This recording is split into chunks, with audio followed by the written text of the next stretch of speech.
자비로우신 하나님, 아침의 빛으로 오시는 주님을 뵙습니다.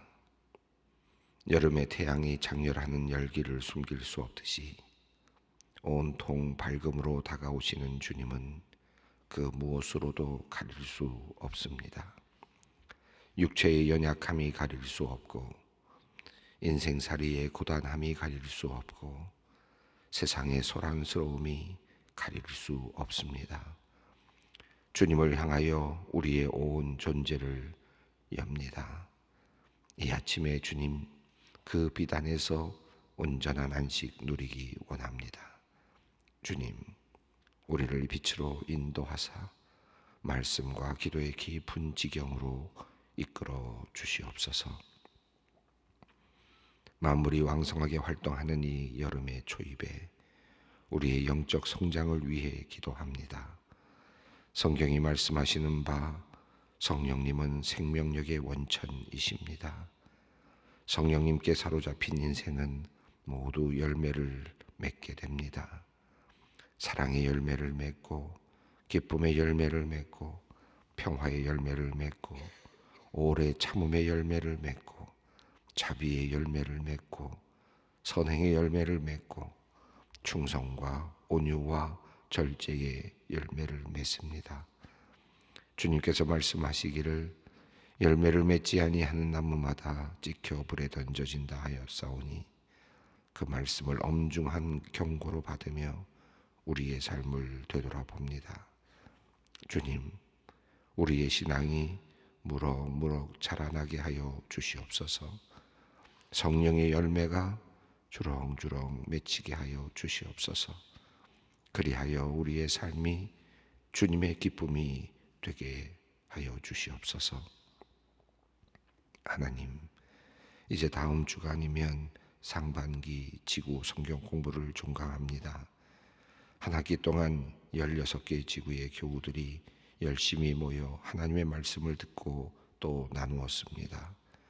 코로나19 상황이 호전되어서 얼굴과 얼굴을 맞대고 만날 수 있어서 참 감사했습니다. 말씀을 읽고 함께 교제하며 또한 말씀을 듣고 함께 실천을 결단하는 신앙생활의 선순환이 이루어지기를 원합니다. 이를 위해 자원하는 마음과 깊은 사랑으로 수고하는 각 구역의 관찰과 구역장, 지구의 교구장과 교육자들에게 감당할 힘과 지혜를 내려주시고 큰 위로와 기쁨을 내려 주시옵소서. 여름 사역을 준비하는 모든 교육부서를 위해 기도합니다. 코로나 상황의 호전으로 모든 교육부서가 신앙훈련의 재개를 위해 기지개를 펴고 있습니다. 영유아 유치팀, 아동팀, 청소년팀, 소망부 그리고 대학부, 청년부, 청년플러스까지 모든 교육부서가 6월 말부터 8월 말에 걸쳐서 성경학교와 수련회를 준비합니다. 힘겨웠던 온라인 모임을 끝내고 교회와 소망수양관에서 얼굴과 얼굴을 맞대며 모이려 합니다. 주님, 이 귀한 여름 사역이 불길이 타오르듯 뜨겁게 강물이 흘러가듯 유려하게 진행되기를 소망합니다.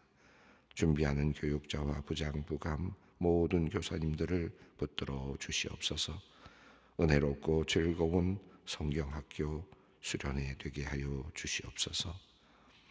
하나님, 소망의 성도들을 위해 기도합니다. 5 남매의 존경받는 어머니이자 손주들의 자랑스러운 할머니인 집사님이 있습니다. 그동안 죽음의 문턱에서 기적적으로 소생하고 다시 가족들과 선물 같은 시간을 보내다 이제 연명치료를 모두 내려놓고 평안히 주님께 돌아가기를 기도하고 있습니다. 하나님, 평생의 신앙과 하나님을 향한 사랑을 기억하여 주시고 이 땅에서 마지막 시간을 평안히 보내다 주님 만날 수 있도록 인도하여 주시옵소서. 함께 시간을 보내고 있는 가족들을 위로하여 주시고 그 마음의 평안과 하늘의 소망을 허락하여 주시옵소서. 지난 3월 위암 말기 판정을 받고 항암 치료 중에 있는 권사님이 있습니다. 병원에 입원하여 3차 항암 치료까지 받았는데 후유증으로 인해 식사가 어려워 체중도 많이 빠졌습니다. 주님은 능력이 많으시오니 그 능력을 의지하여 기도합니다. 주님의 보혈로 모든 악한 세포들이 깨끗이 씻겨나가게 하여 주시옵소서. 옆에서 돌보는 남편 집사님이 지치지 않도록 살펴주시기를 원합니다. 이 모든 시간을 통해 주님의 은혜와 사랑 그리고 주님의 능력을 더욱 깨닫는 가정이 되게 하옵소서. 하나님, 태어나자마자부터 중환자실에 있는 어린 생명이 있습니다. 엄마와 아빠는 아기를 생각하며 큰 걱정과 눈물로 기도합니다. 조금도 이상이 없게 하시고 잘 치료받고 안전하게 엄마 아빠의 품에 안겨 잘 자라나게 하여 주시옵소서. 섬세하신 손길로 주님께서 어린 생명 지켜 주시옵소서. 아기를 잉태하기 원하며 간절히 기도하는 가정이 있습니다. 부모님들로부터 받은 부담도 많아서 참 힘든 시간을 보내는 젊은 부부입니다. 마음의 평안을 주시고 생명 잉태의 기쁨을 주시옵소서. 귀한 아기 예쁘게 키우며 주님의 사랑도 더 깊이 알아가도록 주님 복을 내려 주시옵소서. 부모님의 치매를 걱정하며 기도하는 가정들이 있습니다. 건강하시던 부모님이 기억을 잃어가시는 모습 보는 자녀들의 마음은 슬픔으로 가득합니다. 주님 이들의 간절한 기도를 들어주시고 이 땅에서 사시는 모든 날 동안 온전한 정신으로 가족들과 함께 행복을 누리다 주님 품에 안길 수 있도록 특별히 긍휼을 베풀어 주시옵소서. 사랑하는 이명박 장로님의 몸이 좋지 않아 걱정하는 성도들이 많이 있습니다. 대통령과 정부의 관계자들이 속히 큰 결단을 내리면 좋겠습니다. 형 집행 정지가 속히 이루어져서 늦지 않게 연약한 부분 치료받게 하시옵고 신속히 사면이 이루어져서 더 이상 이 땅의 전직 대통령이 옥고를 치르는 정치적 악관행이 일어나지 않도록 이 나라의 정치를 바르게 세워 주시옵소서. 이를 위해 날마다 밤마다 기도하는 성도님들의 기도를 들어 응답하여 주시옵소서. 하나님, 다음 주간부터 부족한 종이 잠시 쉼의 시간을 갖게 됩니다. 4년여 달려온 시간들을 돌아보는 시간 되게 하시고 먼 미래를 바라보며 새 힘을 얻고 지혜를 얻는 귀한 안식의 시간 되게 하여 주시옵소서. 그동안 우리 성도님들 한 분 한 분 주님의 능력과 은혜로 지켜주시고 힘들고 어려운 일 당하는 일 없도록 주님께서 각별히 지켜보호하여 주시옵소서. 이제 말씀 앞으로 나아갑니다. 우리를 가르치시어 마음속 무지의 어두움을 물리치시고 우리에게 명령하시어 평화의 길을 밝혀 주시옵소서. 이를 위해 우리의 마음 밭을 고르게 하시옵소서. 군데군데 놓인 돌덩이들을 치우시고 날카로운 쟁기로 갈아엎으시어 곱고 부드럽게 만들어 주시옵소서. 하나님의 말씀을 왜곡하여 듣지 않고 바르게 알아듣도록 은혜를 내려 주시옵소서. 무엇보다 말씀을 듣고 잊어버리는 자가 아니라 실천하는 자가 복을 받는다 말씀하셨사오니 들은 말씀 삶으로 녹여내게 하여 주시옵소서. 오늘도 성령님의 역사하심을 간구하오며 우리 주 예수 그리스도의 이름으로 기도드리옵나이다. 아멘. 오늘 주시는 말씀은 데살로니가 후서 3장 14절로 18절 말씀입니다. 데살로니가 후서 마지막 부분입니다. 3장 14절 이후의 말씀 마지막 부분까지 함께 봉독합니다. 누가 이 편지에 한 우리 말을 순종하지 아니하거든 그 사람을 지목하여 사귀지 말고 그러하여금 부끄럽게 하라. 그러나 원수와 같이 생각하지 말고 형제같이 권면하라. 평강의 주께서 친히 때마다 일마다 너희에게 평강을 주시고 주께서 너희 모든 사람과 함께 하시기를 원하노라.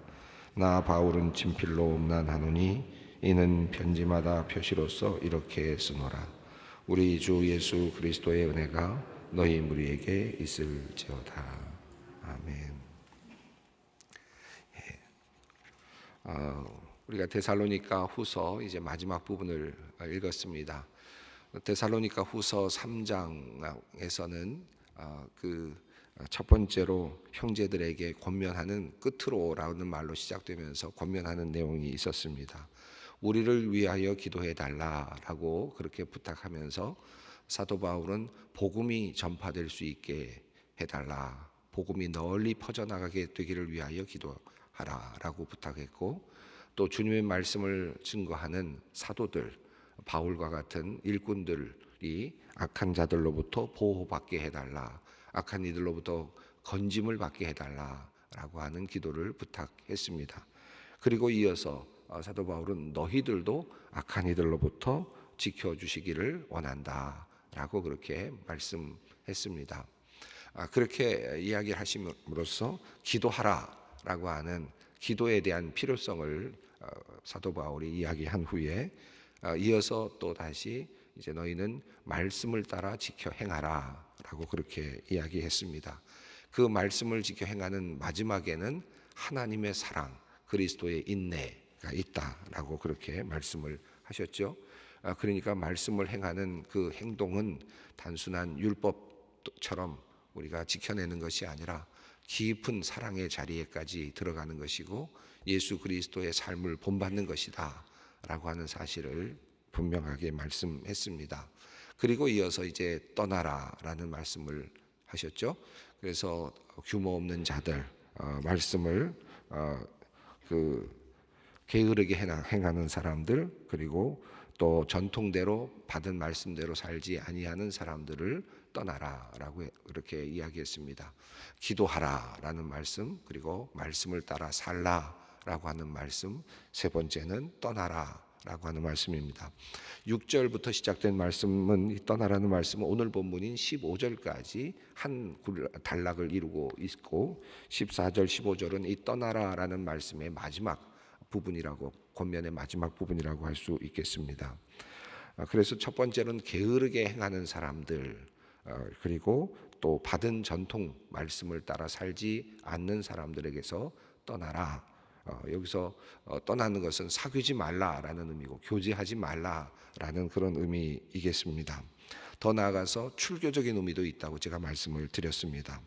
자, 그러면서 사도 바울은 우리를 본받아라 라고 말하면서 참 바울 사도의 그 뭐라 그럴까요? 그 대단한 그의 삶의 의지와 또 신앙적인 어떤 그 모델로서의 어떤 모습이 잘 드러나고 있는 부분이라고 할 수 있겠습니다. 바울은 부끄럼 없이 나를 본받아라 라고 그렇게 말하면서 그 따라올 것을 그렇게 권면을 했습니다. 그리고 그런 사람들로부터 하나님의 말씀을 행하지 않는 사람들, 게으르게 행하는 사람들을 떠나라고 이렇게 이야기를 했습니다. 이 게으르게 행하는 사람들은 뭐 여러 가지 그 의미가 있을 것 같은데요.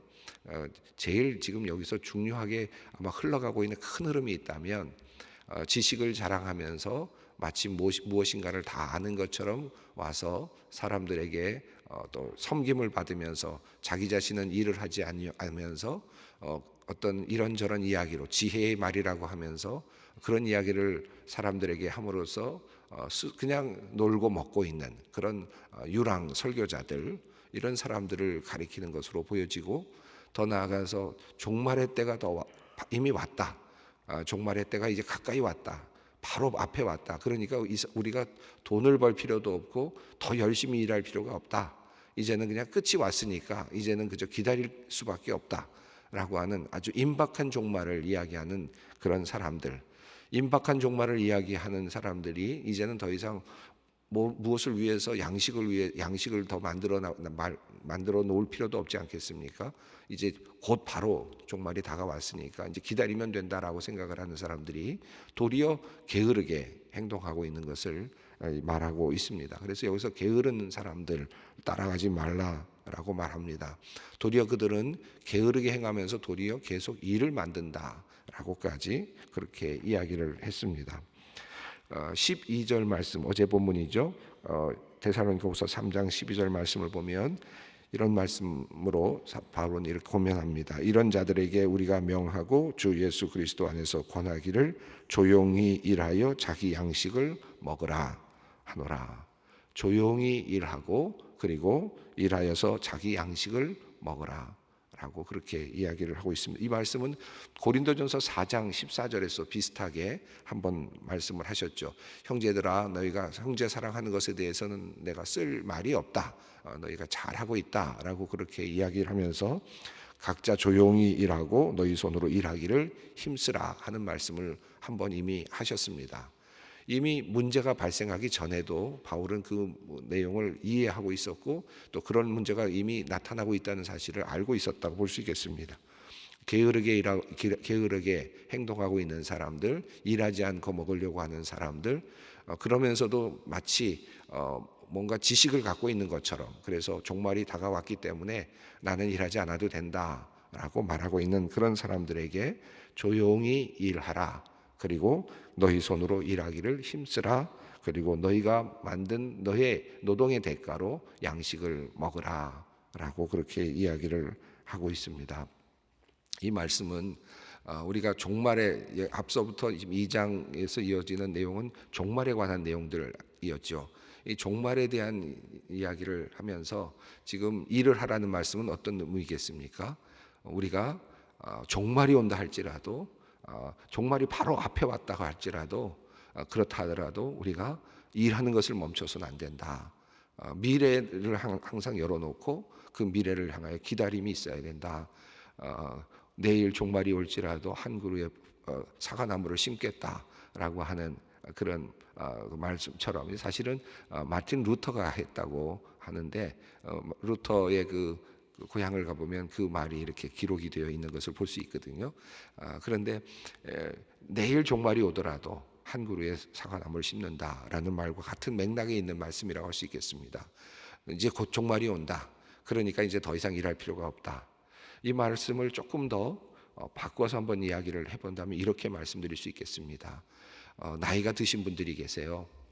나이가 드셔서 이제 아무것도 할 수 없는 분들, 오늘 설교 말씀을 듣는 분 중에도 그런 분들이 있을 수 있죠. 나는 이제 다 끝났다. 이제는 죽는 일만 남았다. 나는 이제 하나님 나라에 갈 날만 남았다. 그리고 포기하지 말라는 말씀입니다. 오늘 하루라도 하나님께서 주시는 그 시간의 분깃, 그리고 그 분깃 안에서 열심히 일하고 내가 일한 것 가지고 내가 먹겠다라는 그런 마음으로 살라는 말씀으로 해석할 수도 있겠습니다. 단지 그냥 세상의 종말이 다가오고 있으니까 이제 나는 이제 아무것도 안 해도 된다. 물론 큰 의미로서는 지금 이 상황은 이런 상황입니다만은 오늘의 적용을 한다면 그런 말씀으로도 이해할 수 있겠습니다. 이제는 더 이상 내가 할 일은 없다. 그런 시간은 우리 인간에게는 없습니다. 하나님께서 나를 데리고 가시는 그 순간까지, 숨이 멈추게 하시는 그 순간까지 우리에게는 여전히 미래는 열려 있고 그 열려져 있는 미래 속에는 우리 할 일이 있다. 한 그루의 사과나무를 심는 것이고 그리고 조용히 일함으로 내가 먹을 것, 내가 일함으로써 먹을 것을 만들어가는 과정. 조용하게 먹을 것에 대한 이야기를 하고 있지만 양식을 먹으라는 것은 내가 또다시 하루를 살 것을 준비하라는 뜻 아니겠습니까? 종말이 왔으니까 나 양식을 끊겠다. 그러면 죽는 거죠. 그러나 종말이 왔음을 알면서도 내가 오늘 종말이 온다라고 하더라도 내가 양식을 먹어야죠. 오늘 아침에 양식을 먹어야 합니다. 그것은 나의 미래를 위한 내가 할 수 있는 나의 생명을 보존하는 마지막 나의 일입니다. 그러므로 우리가 미래가 이제 끝나고 있고 종말이 왔다라고 생각하는 그 순간이 오더라도 우리는 조용히 끝까지 일하고 끝까지 양식을 먹는 일이 중요하다. 이 종말관입니다. 사도 바울이 데살로니가 후서에서 우리에게 주고 있는 아주 중요한 종말 사상이라고 할 수 있겠습니다. 12절 말씀은 그런 의미에서 그냥 뜬금없이 나온 것 같지만 굉장히 중요한 그런 신학적인 사고를 우리에게 던져주고 있는 말씀입니다. 끝까지 포기하지 않는다. 끝까지 종말이 왔다 할지라도 우리는 조용히 일하면서 그 날을 계속 기다리는 것이고 그날을 기다리고 오늘 그날이 왔다 할지라도 우리는 양식을 먹는다라고 하는 그런 사상이죠. 그래서 그런 신학적인 주제가 13절에서 한마디로 요약이 되고 있습니다. 함께 읽습니다. 형제들아 너희는 선을 행하다가 낙심하지 말라. 예, 끝까지 우리는 행합니다. 끝까지 살아갑니다. 열심히 우리가 할 수 있는 데까지 선을 행하며 마지막까지 우리의 생명이 끝나는 그날까지 예수 그리스도께서 강림하시는 그날까지 우리는 선을 행한다. 바른 길, 옳다고 여겨지는 그 길을 간다. 그렇게 가라는 바울의 명령이고 바울을 통해서 주시는 하나님의 명령입니다. 낙심하지 말라. 결과는 우리 하나님께서 책임져 주신다라는 말씀입니다. 낙심할 필요가 없습니다. 결과는 승리로 그리고 약속으로 이어집니다. 그것을 우리가 믿고 그것을 믿는 것이 중요하죠. 그 믿음을 가지고 이 세상이 어렵고 상황이 어렵다 할지라도 믿음 가지고 나아갈 필요가 있습니다. 그리고 이어지는 본문이 14절 오늘 본문입니다. 이제 떠나라는 이야기를 다시 꺼내면서 6절에서 꺼냈던 그 내용을 다시 꺼내면서 다시 한번 정리를 하고 있습니다. 14절 말씀을 읽습니다. 누가 이 편지에 한 우리 말을 순종하지 아니하거든 그 사람을 지목하여 사귀지 말고 그로 하여금 부끄럽게 하라. 다시 떠나라라는 말을 조금 더 설명을 했습니다.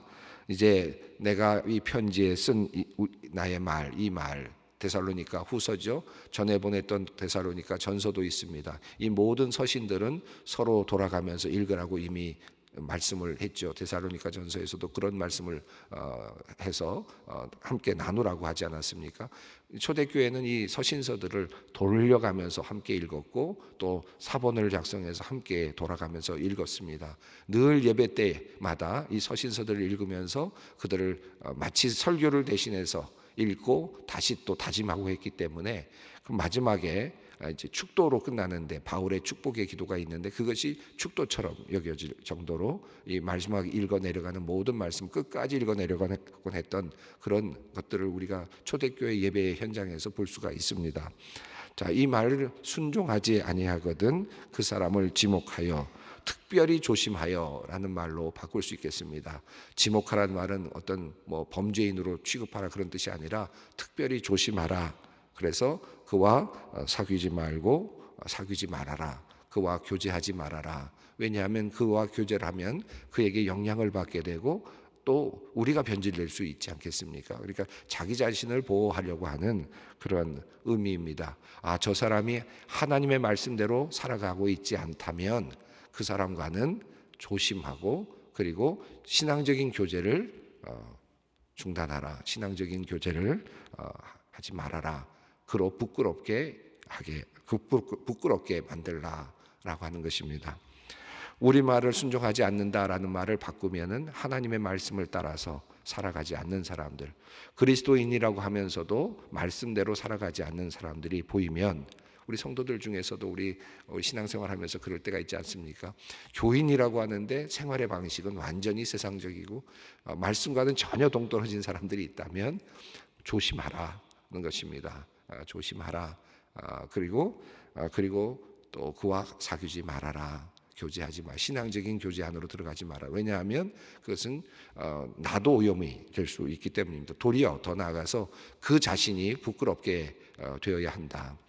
어떤 분들은 신앙생활이라고 하면서 신앙 안에 있으면서도 자기 방식대로 사는 사람들이 많습니다. 세상적인 방식 그대로 가지고 들어와서 교회라고 하는 공동체 안에서 그냥 사는 분들이 있어요. 어떤 사교 집단과 별로 다를 바 없는 그와 같은 삶을 살면서 도리어 더 가까워지고 친하게 사람들을 만들면서 자기가 생각하고 있는 세상적인 그런 가치관이 교회에서도 옳다고 여겨지는 것을 원하는 분들이 있습니다. 마치 그것을 인준받고 싶어하는 그런 분들이 종종 있음을 봅니다. 사실은 교회의 가치관은 전혀 다른데도 말이죠. 그럴 때 우리 신앙의 사람들은 단절하고 사귀지 않음으로써 그를 부끄럽게 할 필요가 있습니다. 당신이 생각하고 있는 신앙과는 옳지 않습니다. 그것은 바로 신앙이 아니고 또 하나님께서 원하시는 길이 아닙니다. 이것을 무언으로 알지 못 특별히 말을 해서가 아니라 무언으로 또 이야기를 해주는 것이죠. 이것이 믿는 이로서 굉장히 중요한, 교회를 또 선하게 아름답게 가꾸기 위해서 굉장히 중요한 것이라고 할 수 있습니다. 세상적인 방식으로 말씀을 따라 살지 않는데 열심히 봉사하는 사람도 있고요, 열심히 뭔가 하는 사람도 있습니다. 그냥 같이 따라다니다 보면 마치 그런 사람들이 교회 무리가 되게 되고, 자칫하면 교회가 세상적인 사고로 가득 찬 교회가 될 때도 있습니다. 그런 실패의 경우들도 상당히 많이 있죠. 우리가 아름답고 귀한 교회를 만들어 가려면 하나님의 말씀대로 따라가는 사람들이 많아야 하고, 그것이 주된 하나의 큰 흐름이 되어야 합니다. 그렇지 못한 사람들도 종종 있죠. 그러나 그분들은 그 큰 흐름 속에서 주류가 되어서는 안 됩니다. 도리어 옆에서 보면서 부러워해야 하고, 또 자기 자신도 그와 같은 모습이 되기 위해서 마음에 소원이 생겨나야 합니다. 그렇게 만들어줄 수 있어야 교회가 건강하게 자라날 수 있겠습니다. 15절 말씀입니다. 그러나 원수와 같이 생각하지 말고 형제같이 권면하라. 떠나라 라고 말했으니까 야, 이거 버려라, 완전히 원수처럼 생각하라 라는 말로 생각할까 봐 바울은 다시 분명하게 말합니다. 그러나 원수로 생각하지 말아라. 그리고 형제라고 생각해라. 이들은 교정이 필요한 신자들이다 라는 뜻입니다. 포기할 사람은 아니다. 형제처럼 대하라는 것입니다. 그러니까 사귐은 갖지 않되, 그러나 그들을 형제처럼 생각하면서 그들을 권면하고 바른 길로 인도하기 위해서 노력하라 라고 하는 그런 의미입니다. 참 어려운 부탁이고, 우리는 보통 사귀지 말라 그러면 딱 버리고 싶은 마음이, 버려야 된다라고 생각하는 생각이 더 강하고요. 또 형제처럼 사랑하라 그러면 또 정말 또 같이 살아야 될 것 같은 그런 생각이 들어서 이 둘이 참 함께 공존하기가 어렵습니다. 사람마다 좀 성향이 달라서 떠나라는 말씀에 딱 마음이 와닿는 분들은 완전히 단절하려고 하는 분이 계시고, 또 뒤에 있는 형제처럼 권면하라는 말씀이 마음에 와닿는 분은 여전히 사귐을 갖는 분들이 있는데, 사실은 사귐을 갖지 말라라고 하는 분명한 말씀과 더불어 그러나 형제처럼 권면해야 된다. 이 참 어려운 그런 주문이지만, 그러나 교회 공동체를 보다 더 분명하고 건강하게 만들기 위한 바울의 서방이고, 바울을 통해서 주시는 하나님의 명령이라 할 수 있겠습니다. 16절 말씀을 읽겠습니다. 평강의 주께서 친히 때마다 일마다 너희에게 평강 주시고 주께서 너희 모든 사람과 함께 하시기를 원하노라. 바울의 마지막 축복의 말입니다. 평강의 주께서 친히 때마다 일마다, 언제나 어느 방식으로든지 여러분에게 평화를 주시기를 빕니다. 주님께서 여러분 모두와 함께 하시기를 빕니다 라고 기도합니다. 오늘 이 말씀을 축복의 말씀으로 받으시죠. 여러분 기도하실 때 평강의 주님, 언제나 어느 방식으로든지 우리와 함께 해주시고 우리에게 평화를 내려주십시오. 주님, 우리와 함께 해주십시오. 오늘 기도하실 때 주님께 간구하시면 좋겠습니다. 이 간구는 전혀 부족한 간구가 아니고 부끄러운 간구도 아니고 또 내가 하지 못할 간구도 아닙니다. 이미 바울을 통해서 하나님께서 우리에게 주신 축복의 문장이니까 이 문장을 우리가 믿음으로 받을 수 있겠습니다. 17절 있습니다. 나 바울은 친필로 문안하노니 이는 편지마다 표시로서 이렇게 쓰노라. 18절입니다. 우리 주 예수 그리스도의 은혜가 너희 무리에게 있을지어다. 나중에 고린도후서 13장 13절에서 주 예수 그리스도의 은혜와 하나님의 사랑과 성령님의 교통하심이 너희 무리와 함께 있을지어다 라는 말로 조금 더 이제 바뀌고 또 분명해집니다마는, 데살로니가후서 3장 18절에서는 이 말씀, 이 축도의 말씀의 원시적인 그 형태로 마무리되고 있습니다. 주 예수 그리스도의 은혜가 너희 무리와 함께 있을지어다. 여러분 모두에게 하나님의 은혜가 있기를 바랍니다 라는 그런 말씀입니다. 문제가 조금은 있지만 그러나 빠르게 성장하고 있는 데살로니가 교회, 그 교회를 보다 더 분명하게 신앙적인 틀 안에 세우기를 원했던 바울 사도의 그런 마음이 담겨있는 귀한 메시지 우리가 쭉 읽어보았습니다. 이제 다음 주에는 제가 기도하면서 말씀드렸습니다마는 제가 우리 교회에서 허락하셔서 잠시 쉼의 시간을 갖고 또 충전하는 시간을 갖고 돌아오려고 하는데, 화수목금에는 다음 주에는 우리 협동 목사님 중에 우리 계지강 목사님께서 또 특별한 본문을 여러분에게 또 말씀으로 증거해 주실 것이고, 그 다음 주에는 우리 박경수 목사님께서, 교수님께서 또 특별한 말씀을 또 준비해 주실 것입니다. 그래서 특식을 먹는 그런 시간이라고 생각하시고 또 즐겁게 또 신앙 또 나오셔서 함께 말씀 나누시고 특별한 시간 또 가지실 수 있으면 좋겠습니다. 예, 우리 다 함께 기도의 자리로 나아가겠습니다. 하늘에 계신 우리 아버지, 아버지 이름을 거룩하게 하시며 아버지의 나라가 오게 하시며 아버지의 뜻이 하늘에서와 같이 땅에서도 이루어지게 하소서. 오늘 우리에게 일용할 양식을 주시고 우리가 우리에게 잘못한 사람을 용서하여 준 것 같이 우리 죄를 용서하여 주시고 우리를 시험에 빠지지 않게 하시고 악에서 구하소서. 나라와 권능과 영광이 영원히 아버지의 것입니다.